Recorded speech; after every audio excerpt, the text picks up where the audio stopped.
Democrats are calling for Representative-elect George Santos to resign his newly won Long Island House seat after the incoming lawmaker admitted to lying about his professional and educational background.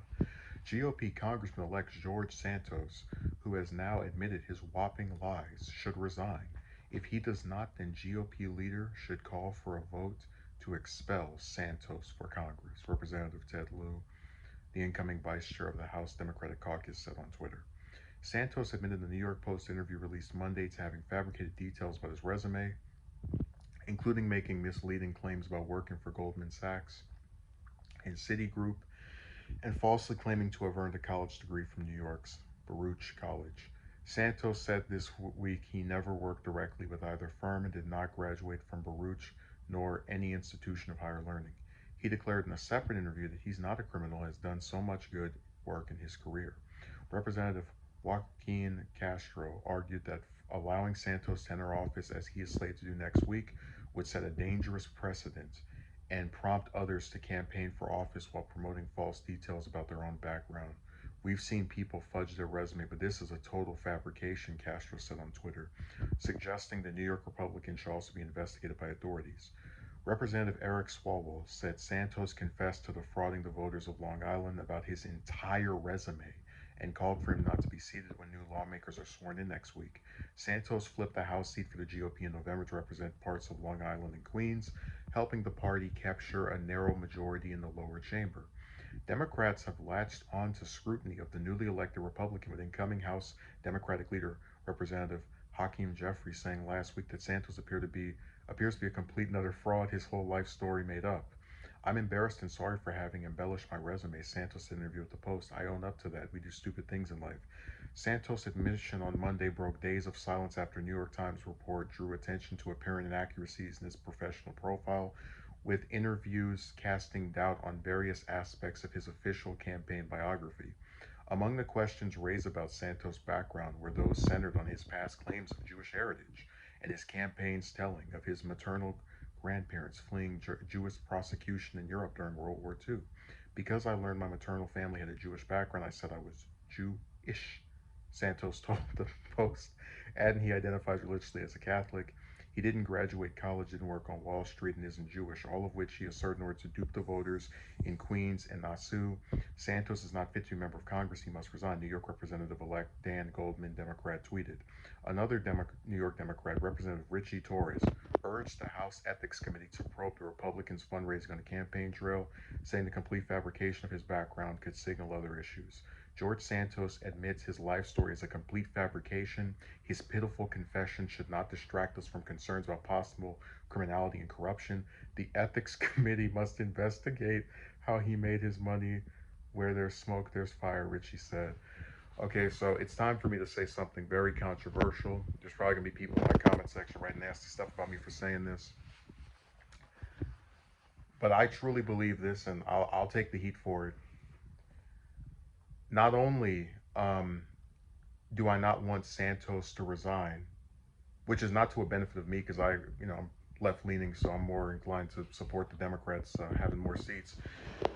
But also, I think this story is hilarious because what do we know about politicians? They lie and they're corrupt. You have a decrepit fossil like Pelosi who stays as the leader of the House Democrats not because she's some master legislator, as people like to say she is, because she only passed one bill that anybody remembers, Obamacare, but because she was able to fundraise the most money out of any of the Democrats in the lower chamber of Congress. You look at all the Republicans that vote against every single gun control law, except for a few like Collins and Murkowski, but they don't do that because all of these laws are going to take away your guns, as we know is total nonsense. There are very few actual elected politicians who've ever campaigned for just getting rid of all firearms in the U.S. They do this because the NRA funds them to vote down every and any single gun control measure. So, and we can go down the list, but what I'm getting at here is that I'd be a lot more open to actually being upset with Santos as far as like wanting him to just get out of there if there was something he lied about that actually bars him from taking on. Sorry, just to give you an example. There are some jobs when you apply for them, they want you to have a degree. Now, I've never applied for a job that wants me to have a degree because I don't have one. And I feel like if I were to pretend to have one and then get exposed later, then I would be screwed. And they would have the right to have done that because I lied about a specific thing they said I needed to have to get that position. If I ran for, in some states you have to be 30. Actually, no, I'll give you a better example.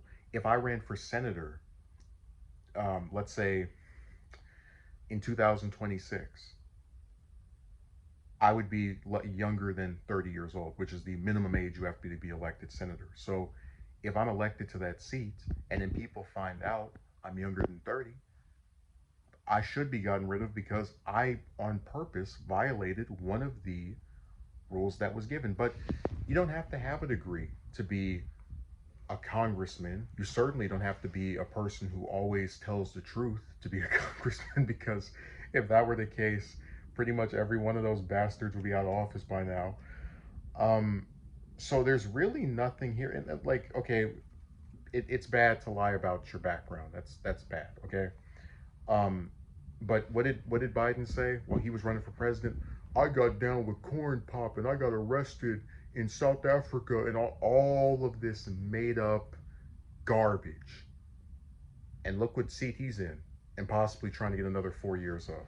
So let's not sit here and pretend as if only Santos has been caught lying. Heck, Biden's whole original presidential campaign went down in flames after he got caught stealing speeches from Robert Kennedy and Hubert Humphrey. So, I don't know where people get this idea from that this is any worse than anything a lot of other politicians have been caught doing. He claimed he worked for Goldman Sachs and Citigroup. Is there something in the Constitution that says you cannot lie on campaign materials about what prior positions you've had? No, there isn't. Now, the one thing that these crybaby congressmen said that I actually think should have that I would be okay with them doing is where the last one. I have to scroll down because there's so many tiers in this article. The last one, Richie said, the ethics committee must investigate how he made his money. Where there's smoke, there's fire. Now, I don't think he actually, is lying about where he got his money from, or an investigation would turn up anything criminal. But because I'm trying to extend an olive branch, I'm gonna say, you know what? We have nothing to hide. We've been caught lying about personal background stuff, which has nothing to do with actually serving as a member of Congress. Um, okay, go ahead and check his background. Let's see what comes up. And then when nothing comes up, let's drop it. And if what Santos did is so bad, guess what they can do in 2 years? Primary him. And then if a Democrat comes around and cleans his clock, and after saying, we don't like liars, we don't like liars, then you'll be vindicated. And people will know when they run for office not to make up where they went to school at, where they worked at, um, you know, stuff about what their religion is. I really don't see anything, and I'll put it this way. I don't like the fact that he lied. I think it's a bad thing. I like to believe that if I ran for the House, I would tell the truth about, not having to agree with whatever, and any other personal details that people might ask me. But if his lies did not include lies that actually prove that, when proven incorrect, prove that he is legally ineligible to hold a seat in the House, drop it. Drop it and spend the next 2 years going after this guy for his record until you get him out of office, if the voters are actually so betrayed and backstabbed by Santos.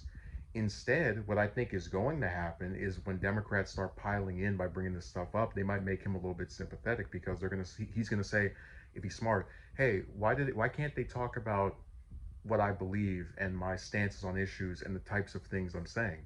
Because they have to get caught up on all this personality stuff. Same thing with the Herschel Walker thing. It was like, you know, they had a guy who was saying all types of crazy stuff about repealing Roe v. Wade, or whatever, supporting that, things that they could have really hammered him over from a policy standpoint, and they got caught up on he lied about this, and then what happened?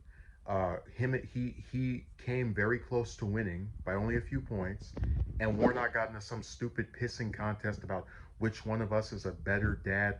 And this is why Democrats are idiots, because when they can go after these ridiculous, almost archaic view having conservatives, they get caught up in all this personal crap. And I say this as no fan of Santos, but I truly hope that not only does he keep his seat so he doesn't resign, he doesn't feel so ashamed that he was the first politician to ever tell multiple lies, even though the biggest liar is the one sitting in the Oval Office right now, besides the one before that.